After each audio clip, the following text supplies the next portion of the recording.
This is David Saville. Now, getting a job.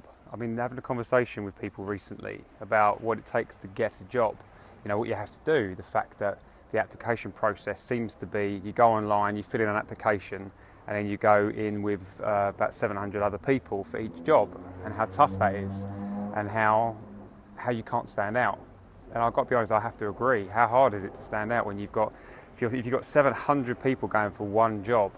You know, imagine if you've got to look through those CVs. I've done that. I've employed people, and I know what a chore it is, because you get the people who their CVs are so crap that they're not even worth looking at.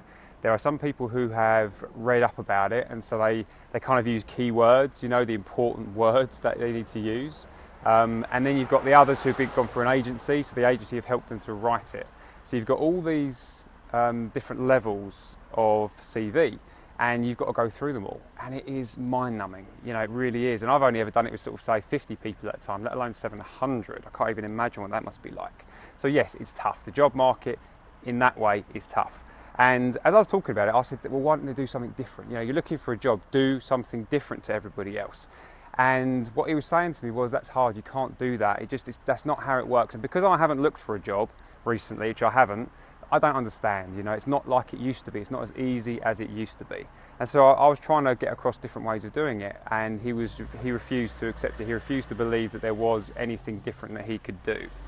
But I think that whereas he sees a weakness, the fact that I haven't gone for a job, is actually a greater strength, because I'm not bound. I don't believe that is the way it has to be. So I'm not stuck in that process of sitting passively, sending off a CV and waiting passively for an answer.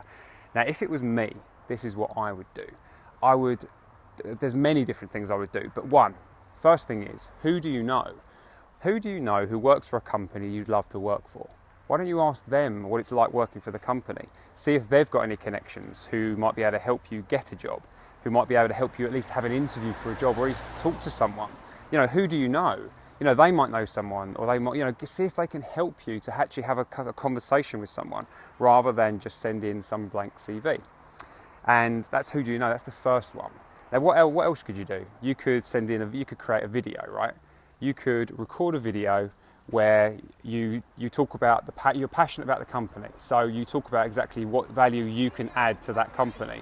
So you no longer just have to sit passively. Instead of that, you're looking at what you can add, the value you can add. And also, if you're sitting through 700 CVs and you get one that's got a video attached, now, sure, you may not look at it, but you might, right? And if you send out enough of them, someone will open it, right? Because they'll be intrigued, especially if you give it a good title, they'll be intrigued by it. That's one option.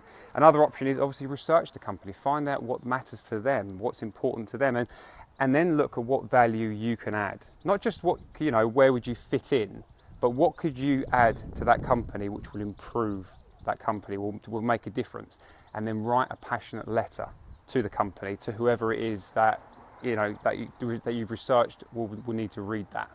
And send in 1,000 letters if you have to. What about showing up at a company, knocking on the door, literally trying to speak to someone, to have a conversation with them? Again, with the background knowledge of that company inside and out. So you go there, and when you speak to them, you're speaking from a place of experience and understanding, and of the value that you can add. This is key, by the way. What value can you add? Where are their gaps? What do you think they need, and how could you fill that need?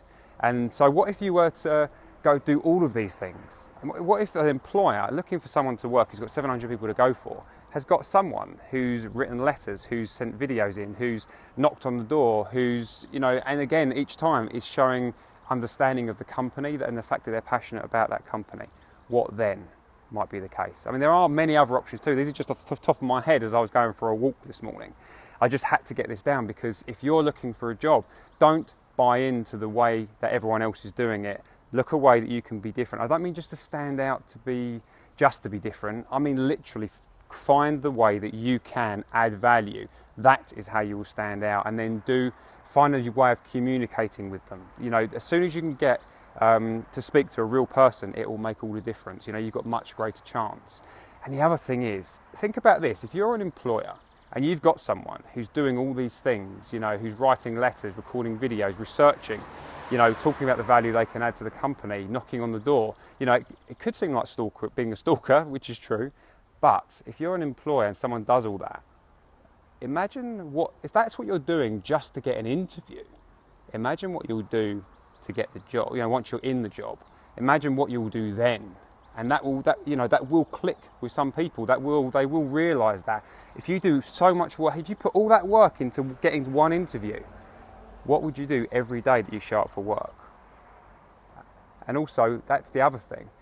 If you're only sending in CVs and you're just waiting passively, you're not really fully in the game, are you? You're just going through the motions, trying to get a job of any kind. But what if you were to change that? Use any of these, come up with your own.